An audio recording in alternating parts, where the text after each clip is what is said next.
नमस्कार मंडळी, आजीला चौथा हप्ता पडला म्हणजे लाडक्या बहिणीचा आजी तर एकदम बेकार नाचायला लागले बरं का. आजीचे आई गायच नाही आणि त्याच आजीचा बाबा म्हणजे मी बरं का, तुमचा लाडका ब्लॉगर बरं का. आणि त्यात आहे ना आपल्याला आजचं इतकं टेन्शन ना, एवढा पसारा राहतो ना, तो सगळा मला चावरा लागतं. आणि मग लगेच हर्षल भाऊला म्हणतं लावा दणकाने आजच्या शूटिंगला करून द्या सुरुवात.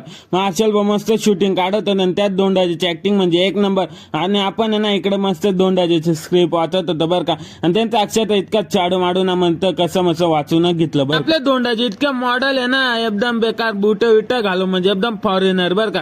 आज तर त्यांचा परिचयच होता आणि हर्षल भाऊचा फोन आला आणि त्यांनी त्यांच्या घरी काय सांगितलं म्हणे दोंडाजीच्या भावाचं म्हणजे ब्लॉगर कार्तिकचं लग्न झालेलं आहे. आता त्यांना कोण सांगा आमचे केस पांढरे झाले आणि तुम्ही म्हणे लग्न झालेलं आहे. आणि त्यात त्यांनी आम्हाला ब्लॉग काढायचं बी शिकवलं, ते बी एक ब्लॉगरच होते बरं का.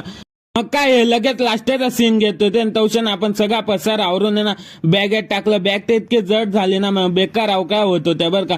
तसे अवकाय करून हायवेवर आलो तर दोंडाजीने गाडी चालू करता लगे बंद करून टाकले. का बरं, पप्पाचा फोन आलता म्हणे बाहेर जायचं लवकर आहे म्हणे घरी. बाबा तर मस्त आहे ना बैलगाड्याची फुल मजा घेत होता बरं का. मग तसाच आहे ना या पावसामुळे आमच्याला बेकार अवकाय झाला. लगे हर्षल भाऊचं फायटर जॅक त्यांच्या हातात दिलं आणि त्यांना बी केलं बाय. आता आम्ही बी जातो घरी आणि तुम्ही बद्दल आता फॉलो करा आणि आपले डेली ब्लॉग पाहत राहा बरं का मंडळी.